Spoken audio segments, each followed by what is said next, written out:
Today's guest is an international consultant and author, best known for helping teachers embed developmentally appropriate numeracy concepts into their classrooms. She's the creator of popular teaching tools like My Counting Buddy and Deck O Dots.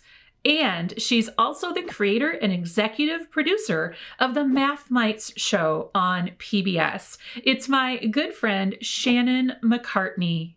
So thank you so much for joining us today, Shannon. We are thrilled to talk to you here at Elevating Early Childhood. Yay, I'm so excited to be here. Thanks so much for inviting me. Yeah, and if you are listening and you attended our sort of success summit before, then you may already be familiar with Shannon and her work. So we're super excited to talk to you about, is that where math learning begins? Is it we start by recognizing numerals and then we can move on to higher calculations? I know what you'll say, but tell our viewers, because I'm thinking about all the classrooms where there's number posters everywhere. And we're doing number activities all the time. Not to say that we don't want to teach kids numbers. They do have to identify them eventually. Right. But we're all about working smarter, not harder, and also understanding precursors to things Yeah. like identifying numerals in the preschool world. So our numerals, the be all end all, let us have it. Shannon, we're excited. Yeah. So it's kind of funny because my son, I was in seventh grade. We always think of like preschool. And I do remember there being a poster in the classroom and it was who could identify their numbers 1 through 20. And I remember Connor's name wasn't on it. Looking in his portfolio, he didn't recognize 13, 14, 15. And I'm like, oh, he's a boy. He's fine. He's in preschool. All girls and boys in preschool age don't even necessarily know all of their numbers to 20. And do they really even understand what 13 is? And I think a lot of kids don't. They see it as a 1 and a 3. Mhm. If you think of numbers a lot like letters, they're just symbols. And if you don't understand what's behind the symbol, I think it gives kind of a skewed view of what kids can really know. It's kind of like kids come in saying the ABCs and they can count to 100, but does that really necessarily mean they Right. have all of the readiness skills? And I think we see a lot of, that focus feels like we have these checklists, like they have to know all these sight words and all these numbers, and that's what's going to give them the readiness for Right. kindergarten. When in fact, there's so many layers like behind before we get to Right. what's called the abstract. And so that first layer really of numerals is really getting kids to have what's called kinesthetic one-to-one correspondence. And so where kids are walking on poly spots and really seeing when they're walking, are they counting it 1, 2, 3 as they're walking? We just screened many kids and even kindergarten this year that don't have it. They're walking and they're saying 1, 2, 3, 4, 5, Mhm. and they're not 1-to-1. And so we like to use just even like gym kind of poly spots, or like if you think of lights or rubber base, Mhm. and kind of putting even garage sale stickers on it, but not putting the digit on it, putting the quantity. So 1 through 5 could be Right. dice, and then 6 through 10, I usually do like kind of arrange the dots in like a 10 frame. So 5 at the top Right. and 1 at the bottom. Have the kids walking, see if they can just walk from one side of the room to the other side of the room and watch their little feet and see, are they 1-to-1 corresponding?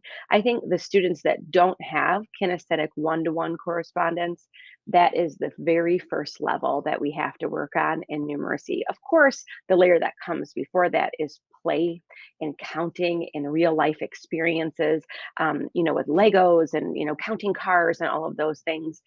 It is important to know for kinesthetic 1-to-1, a child has to count to 10. So if you have kids that are counting 1, 2, 7, but you want to Right. make sure first that they have the rhythm and the pattern of what we call beat competency in math first before you can really assess that kinesthetic layer. So let me ask you this for our viewers or listeners out there who are thinking about a child in their classroom or maybe their own child at home.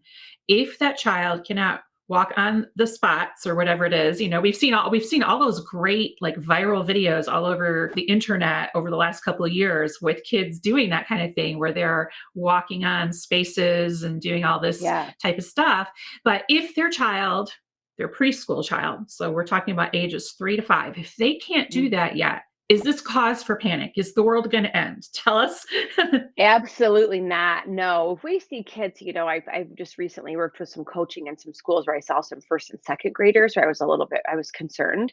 But no, that's like the best developmental time. And sometimes with the poly spots, even take off the, 6 through 10 and don't even worry about it. But getting Mhm. kids to play and march and clap, and replicate patterns. So if I'm, tapping my head and then my shoulders, now you repeat the pattern, head and shoulders. Mhm. And so if parents and teachers know that we need thousands and thousands of experiences with Mhm. kinesthetic learning and pattern and understanding, we have stations in the preschool classroom where we have bean bags and there might be a laundry basket and the child is going to throw bean bags to the basket and see if they can count while they're doing that. They can do lots of things like walk on a big lazy 8 and count their steps. And I think for the kids, they really think, Vanessa, that it's just fun. They think, Right. we're not, but what we're focusing on is every time they're counting, that they're starting to understand the rhythm. Because I think a lot of us worry with littles, I call 'em math for littles, that they don't Mhm. have one to one counting, and Right. people panic that they're trying to do it slow and they're trying to be exaggerated, with the way that they're counting one to one, when in fact that really isn't the issue, because that's a layer above. That's the concrete, like a Mhm. manipulative. The layer before concrete is kinesthetic. And so you want to make Wow. it quick, fast, and fun. And so it's, Yeah. when we're walking down the hallway, we're going out, for recess, things like skipping and jumping jacks and crossing midline, all of those are those readiness skills. But the ultimate goal would Right. be that a child could count to 10 with somewhat of a one to one correspondence. I love that because what you were just describing with all the kinesthetic examples that you gave, one thing that I really want to call attention to for our listeners or viewers is that you don't need stuff specifically to do a Mm-mm. lot of what you were just talking about. You were Yeah. talking about throwing beanbags is one. You do need stuff for that, but you were talking about patterns, clapping, touching, things like that, where you were moving your body. And I think Yep. that that is super important. And I think that that often gets lost in the translation because we can see sometimes children who don't have a deeper understanding of numbers, number sense, the kinesthetic, all that, they can identify a numeral. Sure, babies can babble. It doesn't mean Yeah. that they're fluent in that language. Hmm. So we say, well, they must be ready because they can identify these numerals. And I really like how you're taking it several steps back, really, because you were talking Yes. about how this kinesthetic comes even before the touching, the one to one touching. Is that right? Did I get that part right? Yeah, so the kinesthetic piece comes before that. So I think a lot of Mhm. people panic that their child or their preschooler can't touch and count appropriately, and they're Right. kind of repetitiously working on that when you're kind of working on the wrong Mhm. area. And so if they have the Yes. kinesthetic one to one, then absolutely their brain is ready to start to work on, all of those countings. The bean bags, a lot of my parent workshops, we just do balled up socks. So if you don't even Right. have, like, you could just be tossing Yeah. them into a laundry basket. I have like a million oddball socks. So Exactly. I've even seen, yes. and I haven't tried this yet, but I want to, where you take little sandwich bags and you can fill them with your filler of choice and then pretty duct tape. There's all that beautiful Yes. duct tape out there. Yes. Make your own bean bags. I mean, I don't sew. Most people these days don't, but Yep. be creative and do it on the cheap for sure. But I Yes. really, really I feel like a light bulb just came on in my head, and I hope in our listeners and viewers' heads as well, that so much of what we do in the early childhood classroom, that, singing, moving, Yeah. clapping, stomping, all of those things, you were talking about walking in the hallway and all that. All these things we do with purpose. There's a Hmm. reason Yeah. behind why we do them. There's a reason why we use music. There's a reason why we do all these things. And I think that's so important for us as professional educators to understand the why behind the what. And I do completely agree with you about how we sometimes tend to focus on the touching one to one, Yes. but we've neglected that other part. First, I know I was certainly guilty of this in the classroom because our assessments that we had to give Yes, our 4-year-olds didn't have the kinesthetic component. So I didn't make that connection. And I hope that everyone listening understands that when we know better, we do better, right? I mean, absolutely. I am learning right now as we are speaking, and I've spoken with Shannon on this topic several times, right? Yeah, So you mhm, sometimes have to hear things a number of times before they start to click in yeah. your brain, and there's no shame in that. Looking at screeners, like when I ask what Mhm. is the preschool protocol, like what are you looking for in kids? And I often, in most preschools and young fives that I'm in, I say none of that has to do with numeracy. And number identification and counting, doesn't, I mean, yes, it eventually will move into number sense, but we actually have a kinesthetic one-to-one correspondence screener that we give kids to see really where they are. And then looking at the idea of conservation, which I'll talk about next. But I think that feeling of identifying the seven, do you know what the seven is? But it's just like if a Right. child can point to the letter, T, and if they don't know it, they just know a symbol, right? Yeah. Yeah, absolutely. We often are looking at the standards that we have to teach, right? The end Hmm. result. The standards are always the Yeah. end result. And we think, okay, I have to have my kids counting to, insert the crazy number here by Hmm. the I end of the know. Yeah. year. And they also have to learn how to do all these other math skills that the standards or the guidelines in their state have laid out for them. I don't have, it doesn't say anything about that kinesthetic stuff here in the standards. No, it doesn't. And I don't have time for that. And so I Mhm. think that's really, really important to understand that the standards or guidelines, depending on where you are only the end result. They don't always include all the precursors. Yeah, I kind of describe this level, Vanessa, is like rhyming.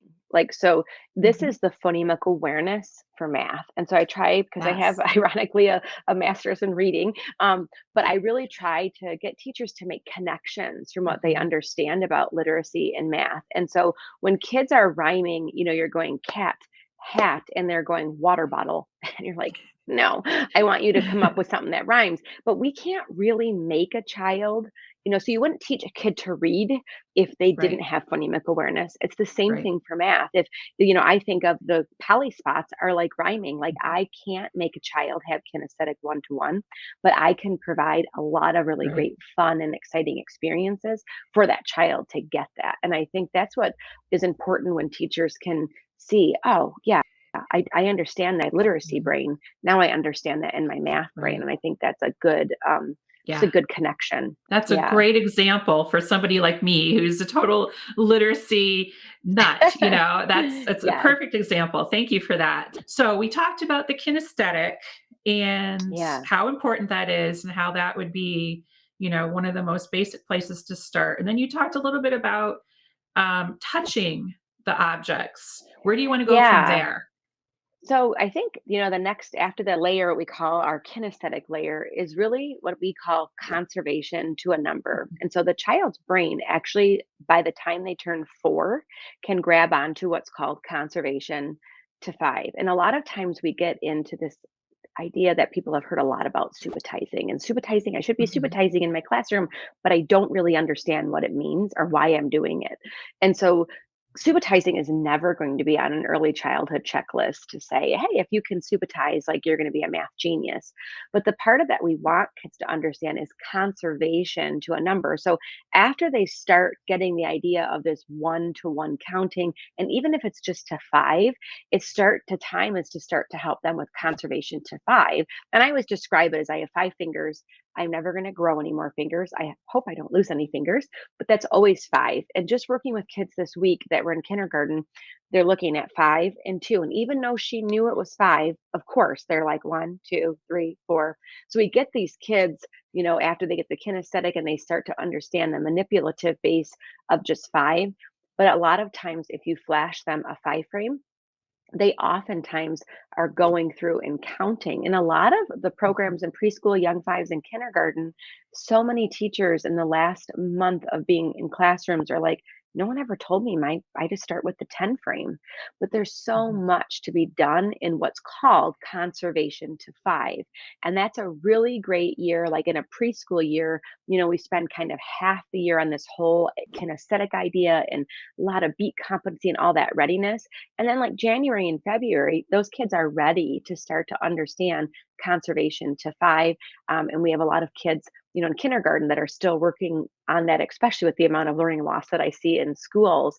But it's just being able to see, that I have a 5 frame, here that you could see, okay, I can count, count this way. I can see 1, 2, 3, 4.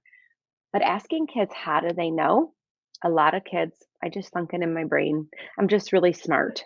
But how did you know it was 5? So it's about getting kids to not for us to be the giver of all the information and constantly auto correcting kids, giving kids time to digest what they're learning. That I know it's 4 because it's 2 and 2, or I know it's 4 because I see 3 and 1, or I know it's 4 because there's one empty. And so I think that next layer is that, but it's not just in that 5 frame. It's the 5 frame horizontal, it's a 5 frame vertical, and it's 5 in a distinctive scatter. So it could be like a dice with 5, or 4, or even 3 dots on the top and 1 at the bottom. And so we have a whole progression that we want kids to go through, and we actually screen on that to see after they've passed this kinesthetic screener, where are kids on conservation to 5? Can they look at a 5 frame horizontal, vertical, and maybe see a dice? And without counting, just like that, they tell you this part of the brain is called the conceptual part of the brain, which is the same relationship as concrete. And so we have a lot of concrete learning going on with students, but we often aren't building the conceptual part of it. So if kids are Mhm. constantly counting on their fingers, they're never putting anything conceptual. So I don't want teachers to go much higher than 1-to-1 counting, maybe to 5 or 10 before they start to build that conceptual part of the brain, because Mhm. it's lost in so many of the kids. If I can go into a school that we are new working with and I know that there's no numeracy foundation and their number Mhm. sense is terrible, because like you said, it's that onion, it's the next layer up. Yeah. And so I feel conservation to 5 is, I find a lot of teachers, they're like, I don't have that in my preschool. I didn't know that I should spend this Mhm. much time. It's more like match 10 frogs to the number 10, Right. and that's Right. not where we're at yet, right? Right. Yeah, I really, really like what you're saying because they just don't teach you that in teacher school, right? No, they don't. No. And I don't understand why not. Because I think about all the children I had in my classroom over the years, and I'm just thinking about how much they would have benefited from me having this knowledge. And specifically, I'm thinking about, when the Common Core first came out, the world was in a tizzy. Yes. And so they brought in trainers to our school district, our public school district, where they were going to explain how the Common Core was teaching math, because I still hear it now and then on the internet, I Yeah. don't understand how to Just help do my it the old kid way. with yeah, I don't know how to help my kid with their homework because I don't understand this math. And so they brought trainers in and they taught us how to think the way the Common Core was teaching things. And I was like, wow, this would have been great for myself as a Yes. student and somebody Yes. who self-described doesn't like math, basically not good at math. Yes. Um, and I was thinking, this would have been great if I had had this when I was learning these skills as a child, but they never got down to that level where you're talking right now. It was all about the math skills we use as adults. And I'm like, Yes. wow, that would have been so, so helpful as far Yes. as teaching young children. So we could go on and on and on about all of this stuff, but we've talked about those two layers so far. What else should we know? And I agree with you. We're quite often just focusing on the numerals. But where should we go next? So I think it's important when you have this 5 frame and kids are getting it, because everything we've talked about so far, like the number line does not have numbers on it on purpose. The 5 frame does not show a digit. So once kids are starting to build this conceptual part of the brain, that's when you want to start to pop up that number like, hey, this is a five frame. It has five. And we correspond to look at that number, but kids getting to see that five, is decomposed or broken apart into, Mhm. three and two and four and one. And so it's getting kids to see that idea. Now, as far as writing numbers, like I find that as, that's a fine motor skill of getting kids Right. just like to write their letters. But you Mhm. want just to bring in digits with the combinations of things that you're doing. You don't necessarily need to do it at the kinesthetic level because it's just a very play based way. But as they're starting to understand the five frame and corresponding that is for, it's most teachers panic when I said, you're not going to teach your teen numbers. You're not going to do them in rote. I want you to teach your teen numbers in the double 10 frame. Teachers panicked when I was working with kindergarten. But Shannon, I got a 14. I said, they're going to get it better because they're going to see a full 10 frame with 10 Mhm. and four. And then when you put it together, it's 14. You drilling and killing on this as 18 has no Right. substance for students. And so I think Right. you have to do it in correlation with what you're doing. And so the numbers one through five would be great to be teaching while kids are understanding that quantity. They're seeing, that symbol. And over time, with repetition and kids just seeing numbers in their Mhm. environment, they're going to pick up on that. Mhm. But you're going, I always say, instead of a mile long, just covering stuff, you're going a mile deep. You're getting kids Mhm. not just to recognize five, they're understanding the parts of five and what makes up five. And that whole idea of counting and cardinality, is really being developed at that kinesthetic level, that it's two and Mhm. three more is what makes, five. So a lot of that connection to what we're concerned so much about is that number ID just naturally comes as you're Mhm. working on those different things and that they understand what seven is. Because I'm looking at seven and Wow. I don't know that Yeah. it's five at the top and two at the bottom. I just Right. know that it's a seven, right? Yeah. Or I know it's this. Exactly. Yes, I'm counting on my fingers. Yeah, So that's great. I love it. Now, I know that you have created something that is so cool and so useful for, well, you've created a lot of things over the years, but this most recent one is yeah, super it's kind of impressive. fun. Yeah. Tell us a little bit about that venture and how that helps teachers and children. Yeah, so one of our latest ventures that we didn't expect to happen, but COVID actually was a blessing. I've always wanted to get my things on video and recording, but I'm often in schools every day, and you know that hustle of what that's like presenting and being out in schools. And so COVID kind of was a blessing where we were able to kind of build a studio in our house. My husband's a TV producer, was a TV producer for Good Morning America for 16 years, and so we thought during COVID, hey, like let's put our talents together and started just recording videos and kind of did an SIS for students that's on our website that parents could watch. And we ended up having something amazing fall in our lap from PBS and Detroit Public Television. Was starting a new channel in Michigan called the Michigan Learning Channel. And so we were one of the first original programmings that they sought out to see if we wanted to use the Math Mike characters. I'm actually on the set of the show right now, and to see if the Math Mike characters that I developed would want to be part of a show. And so we work, in schools, K-12. I primarily will go up to like sixth grade, but like 3 years old to sixth grade. And I had developed a line of characters that I really wanted students to understand after this layer that we were talking about. It kind of goes to CPA, which is concrete, pictorial, abstract. And so we were asked to see if we want to develop a show around the characters that I developed. The characters kind of start more, we have some like mini math mites, we call them for, early childhood, but we have the math mites that kind of start in first grade. And the idea is that you could learn, I have some of my friends with me, our strategy with DC, he likes to decompose numbers, right? So even in preschool, when we were just talking about the idea of decomposing, we were taking the five and breaking it apart. But DC loves to decompose and compose. That's why his hat says DC. But he can do this with fractions and decimals and larger numbers. And so my big goal for schools is what we're teaching in preschool, the same philosophy and foundation for what we're using in fifth grade. So the Math Mite characters allowed us to be able to do that. And so our show is called the Math Mite Show. And we have to date recorded 200 shows. I think I'm crazy. Wow. But they're a 16-minute TV spot. I'm a second grade teacher on the show, but we brought in a first grade, kindergarten, and third grade teacher. I wrote I'm the content writer, so I wrote all of the content, and then my husband and I, Scott McCartney, have co-produced the show together. And so we had 112 shows release, K3, which for preschool, you can totally use the kindergarten shows. They have all kinds of great early childhood things in it.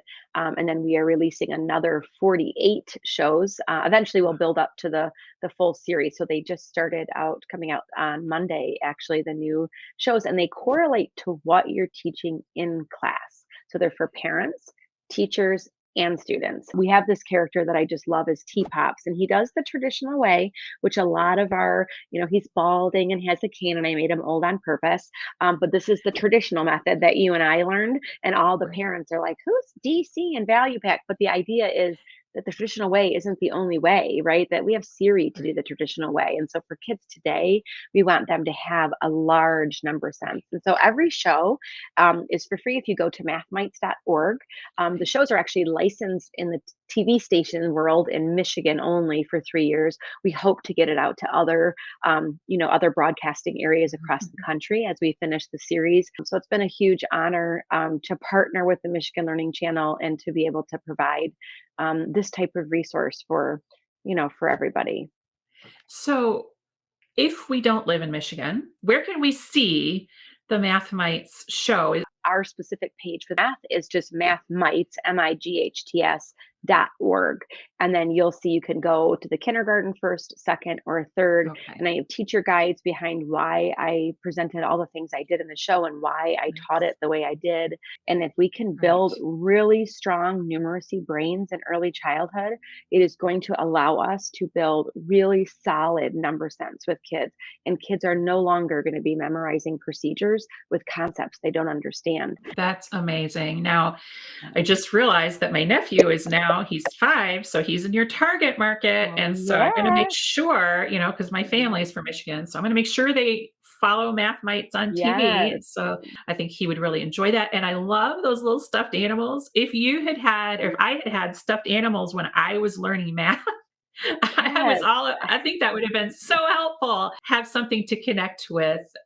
Yes. But you also mentioned, I heard you mention a couple of your flagship products as well, to help young children. And you can tell us a little bit about those and where teachers can find them.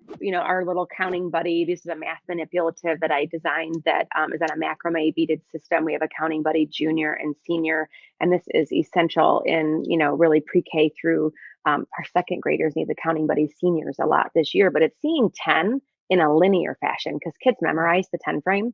And if they can see five and some more, or break Mhm. apart and show the different numbers. The other part of the show, they're kind of pictured, I guess, on that side as our deco dots. And so deco dots is our character called Watson, who's on the show quite a bit. He flies around with the cape, and he's a supertizing superhero. But that is games because you just want this to be fun. It doesn't need to be a Right. worksheet. No worksheets are going to do what I'm talking about. I think that kids need those hands-on experiences, and the deco dot games provide lots of numeracy. And so we have all kinds of free videos on our website. Our website is SIS, the number 4teachers.org. And that's kind of all of the hub of all the different things. I have some series that I've done on there called Math for Littles. And I've also done SIS for students during COVID, and everything is free. Like just grab it and download it and use it in your classroom. And I just want to, for teachers to be able to have stuff that they can get that's really good, but that understands, kind of the Right. layers that we're talking about today. We will have links to everything Shannon mentioned during this episode on the blog. So if you want to go there after you're done listening, go to pre-kpages.com. And then if you're watching on YouTube, just go right below this video and you'll see the video description. And in that box, we will put links to all of Shannon's different things she talked about, her website and the Math Mites and all that good stuff is going to be there for you. This has been such an exciting conversation, Yeah. Shannon. What are some parting thoughts that you have for our listeners today? Because I can just see them in my mind thinking, okay, I am going to have to make some changes to what I'm doing. Where do I start? Like, set us straight. Yeah. So I think I am a big proponent with what I'm talking about is you have to go slow to go fast. Hey, I wouldn't mind looking at my preschoolers to make sure they can count to 10, and then see, do they have kinesthetic one-to-one correspondence? Like that would be my first thing that I would think of just seeing. And if they don't have it or they only have it to 5, where in my day can I spend 7 to 10 minutes, 3 to 5 times a week just saying, we're doing this. We're gonna march and count. We're gonna, replicate pattern, but we're gonna count with it. We're all gonna walk. I have, little like floor tapes in preschool classrooms, and they just have that number line. The kids are marching to the numbers and counting, and that 7 to 10 minutes a day results in five. Let's say you do it 5 days a week. That's 50 minutes a week that that child is getting a really good instructional match, and that's where you find your largest gains. If we're working way up here and our kids are down here and we're trying to memorize numbers and trying to force kids to do something that they're not developmentally ready for, they might pretend that they get it, but the layers before it are kind of rotting. And so I feel like if you can Mhm. start at that layer and just say, that's my goal. And that might be your goal this year. Like I tell teachers, like, we can't make good change happen. This isn't a Right. bandwagon. It's not a cute idea. It's the brain development of a child in numeracy. And I think it's really important to understand that and say that I can make good change happen at a slow pace because I feel like we're trying to implement everything under the sun faster than we can even Right. comprehend what we're doing. Yeah, that's great advice. Thank you so much, Shannon McCartney, for Yes, it's so joining fun. us today. It's always a Mm. pleasure to talk with and learn from you. And until next time, I'm Vanessa Levin. This is Okay. Shannon McCartney. Onward and upward.